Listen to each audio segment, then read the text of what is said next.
Yeah, I mean, of course, Bregman's still a free agent. The interesting thing is, when we made some trades and some moves this offseason, we never realized that, Bregman would still be, on the market at this time. So, but, I mean, I think we've had some conversation, and I could kind of leave it there, but, we've had some conversation. And as I mentioned, the interesting thing is that he's still available. So it's not as if we're not talking about him. So we've had some conversation. So the door is not shut? I would say it's cracked.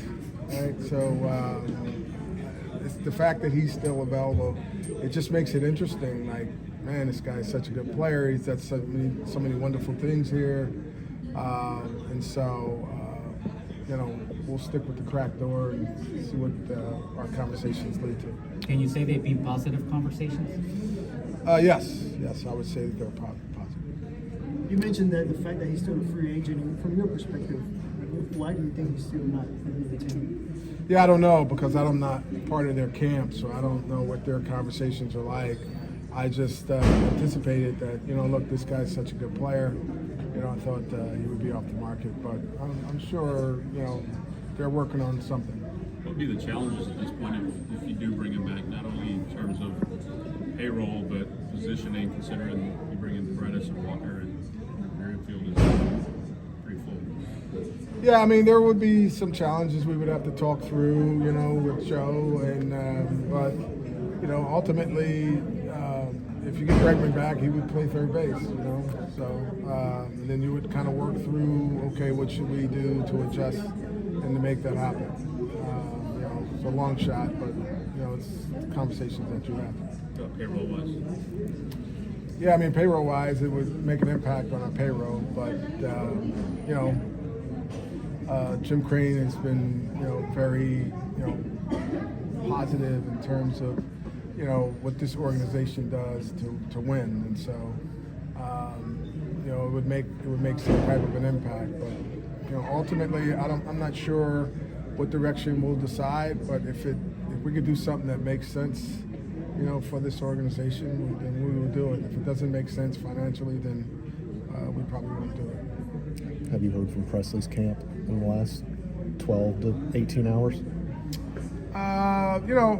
Look, I had talked about Presley, earlier, but, the whole big thing with Presley is like, I remember talking about earlier this year, look, we were going to try to be creative. We were going to try to make some moves. We were going to try to do some things. And we didn't take, I said we weren't going to take anything off the table. So, ultimately, we're still having conversations about what we could do with this club. And, I don't want to get into any hypotheticals, or I don't want to, tip my hand, but, we're having conversations. Is his salary part of your rationale to trade him, or is it his performance from last year? Neither. We decide, to trade Presley, we would expect that we would get some return for Presley. As I mentioned to you guys before, whether it was the Tucker trade or if it's a Presley trade or whatever guy we decide to trade, I said we weren't going to take anything off the table. And part of our goal was that, look, we're looking toward the future while we're still trying to win in the present. So sometimes doing those things are very difficult, and you have to make difficult decisions. But ultimately, we're going to try to do what we could do to keep the window of winning open. As Jim Crane said, our window is always open. So we'll try to keep that window open. We'll try to have sustained winning, and sometimes you have to make tough decisions. Are you looking for prospects or major league players? Yeah, I don't want to get into what our negotiations are, but in some trades, like the Tucker trade, we were looking for present help, and guys that were close, and that's why we targeted Paredes and Wisniewski, and Cam Smith is close, and so some trades you look for things that are close and that can help you right now, and then other trades you may look to build for the future. But I don't want to get into exactly what we're looking for in any of our conversations that we're having. Anything down the I know he's still a member of the Astros, but what is he meant to this ball game? Ryan Presley's, has been outstanding for this organization. up until last year, he was, undefeated in terms of saves, and so, you can't, mistake what this guy has done for this organization. He's been outstanding. He's been a very good closer. He's been traded a few times, and when he got traded here, he found the home, and he's been really good in this arena. You've been down the road twice this offseason with players that have no trade clauses. How difficult has that made the way you've navigated this offseason? Because I think in both scenarios, I would imagine you thought that these deals had been done, but when it comes down to the player has the autonomy, I guess, how has that made this offseason difficult? Look, anytime that you're trading a guy with a no trade clause, it creates obstacles. But ultimately these guys work hard and they're veteran players. Oftentimes when you have guys with trade clause, and they deserve to have these trade clauses, depending on who the player is. And so that's part of our business. You have to work around it, but you have to stay the course. And if you can get something done, good. If you can't, usually these players are also good. So, trading, we don't have to trade Presley. We've had conversations with multiple clubs about multiple players on our roster. And so, if it doesn't make sense, we're not going to do it. And that goes for all of our players.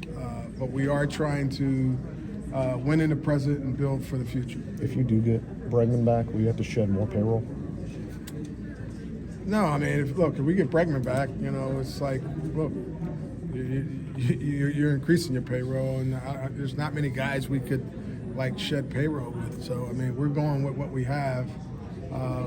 If we get Bregman back. So, but as I said, the door's cracked. It's a long shot. But it's interesting that he's still out there and available, and so we would never close the door on any free agent, particularly when it can make your team better. And so we're treating him just like we would treat any other free agent. Scott has said this offseason that Bregman would be willing to play second base for any team that's interested in him. But if you guys get him back, you envision him as your third baseman? Yeah, maybe.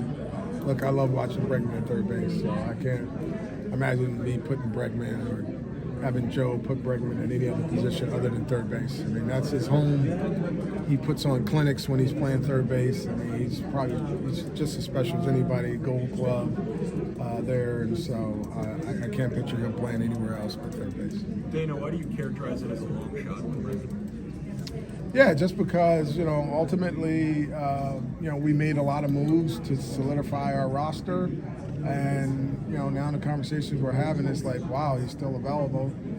So that's why I call it a long shot. Like, we're just about ready to go to spring training. Our group is, pretty set. We made some moves and some trades and solidified, as I mentioned before, our top 5 in our lineup. And so, so it's probably a long shot, but the fact that he's a free agent, we'll have discussions about him like we have discussions about every other free agent. Have players, Altuve and others, been vocal about bringing him back recently? No, I mean, earlier on Altuve, I read some of the comments, and rightfully so. These guys have great relationships. They're like family. They're like brothers. They've competed, and he knows what a guy like Bregman would mean to this club, but I haven't heard any of our guys talk about, that lately.